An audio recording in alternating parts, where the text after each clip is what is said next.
more than ever, we recognize the relationship between education and mental health.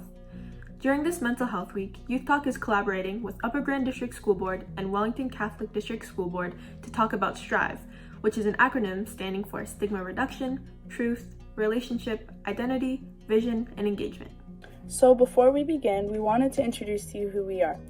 We are bringing this information to you today from CMHA's Youth Talk group, which is Guelph Wellington Dufferin's mental health youth-led program. Our goal is to work together to challenge stigma by promoting wellness and educating peers about mental health. We will be touching on the S in STRIVE, which is all about stigma reduction. Our goal today is to have you understand the impact mental health stigma can have, as well as share some tips to reduce stigma within our schools and community. We will also be hearing a personal experience from one of our Youth Talk members on this topic. Did you know that stigma is the number one reason why people do not reach out to get help for their mental health? Many people who struggle with their mental health or who live with mental illness say that the stigma is worse than the illness itself. And according to Statistics Canada, many Canadians are struggling with their mental health now more than ever, particularly youth. And sadly, many won't get help for it because of the stigma attached to mental illness. Mental health stigma refers to the negative attitudes, beliefs, and stereotypes that people hold about individuals who have mental health conditions. These negative attitudes can lead to discrimination, isolation, and shame. Mental health stigma can manifest in different ways, through hurtful language, social exclusion, and even in the form of discrimination. This can cause the person who is struggling with their mental health to struggle even more. Additionally, we know that stigma can lead people who are already struggling with their mental health to believe they aren't good enough, which in turn can lead to low self-esteem. This turns into a ripple effect that can actually make the mental health symptoms worse. You might be wondering, why is mental health so stigmatized? We have found that it could be due to the following reasons. Number one, a lack of understanding. Many people do not have a good understanding of mental health conditions, their causes, or how to manage them, which leads to fear, misunderstanding, and misinformation. Part of our work at Youth Talk involves delivering presentations within schools and communities to help reduce this. Number two, cultural beliefs. In some cultures, mental health conditions are seen as a sign of weakness or lack of willpower. This can contribute to a culture of shame and silence surrounding the topic of mental health. We do know, however, that those living with mental health conditions are in no way weak. Number three, negative portrayals in media. Mental health conditions are often portrayed negatively in movies, TV shows, and news stories. This can create extremely harmful misconception. While there are many examples of mental health stigma in our society, we wanted to go over some of the most common misconceptions that you may hear or see. You just need to snap out of it or get over it. Assuming that people with mental health conditions are unable to live normal or fulfilling lives, and finally, believing that individuals with mental health conditions cannot work or contribute to society. Overall, it is clear that mental health stigma can have a significant impact on a person's quality of life, limiting their ability to do things that many take for granted. It is important to work towards reducing stigma and to ensure that everyone can have access to the support and resources they need to manage their mental health. You are about to see a clip from one of our Youth Talk members, Evelyn, who will be sharing her connection to the S in the STRIVE acronym. Growing up, I felt symptoms of anxiety. I didn't know what it was, and I would go through all these things not knowing what they were. Like, I would have panic attacks and have no clue what was going on. I struggled a lot with suicide and self-harm and everything.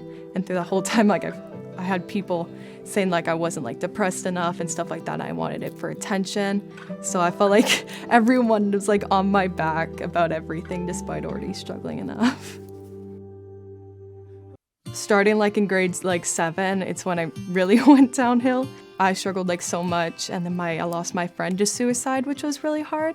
And then I had my own attempt in the October after, so a couple months after.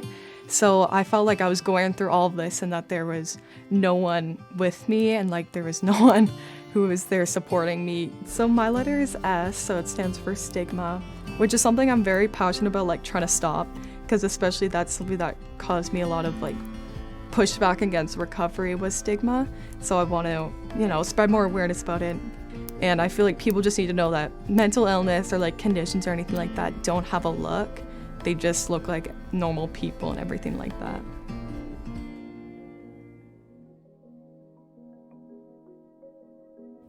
So, what are some ways we can reduce mental health stigma within our schools and community? At YouthTALK, we like to look at mental health the same way we look at physical health. After all, mental illness impacts the brain, which is part of our physical health.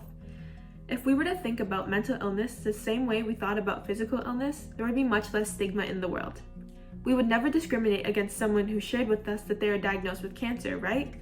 So, why would we look at somebody with a mental illness diagnosis any different? The first important step we can do to reduce stigma is to simply educate yourself on mental health and mental illnesses. Learning what mental health conditions look like and who they can affect can help reduce the fear, misunderstanding, and judgment around it. Secondly, I encourage you all to choose your words carefully. When we use words with negative associations like insane, lazy, and psycho when referring to mental illnesses, we are contributing to judgment and stigmatization of others. It may take some time to change the way we speak, but it can help reduce the stigma that people living with mental health conditions face. Our third step would be to get comfortable talking openly about mental health. If you are someone who struggles with your mental health or you live with a mental illness, one of the most powerful tools for reducing stigma is to share your story, like Evelyn did, as long as it doesn't cause you harm or put you at risk. If you do not have a mental health condition, you can still talk about mental health in a positive way to help educate others that may not know about it. And that's a great way to be a mental health advocate. Lastly, and possibly most importantly, speak out against stigma. Consider expressing your opinions when you feel that mental health stigma is taking place, whether it be on a small scale within your friend group or at an event with a larger group of people.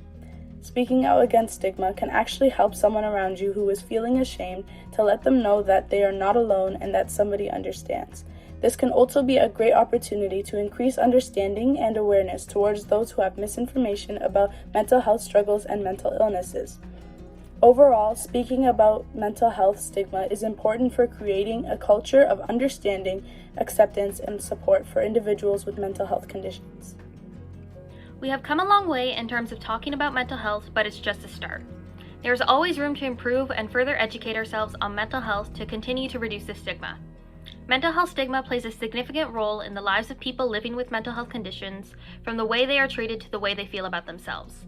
By being more mindful about how we speak to others, learning more about what it is like to live with a mental health condition, and sharing our stories when living with these conditions, we can help reduce the stigma surrounding mental health.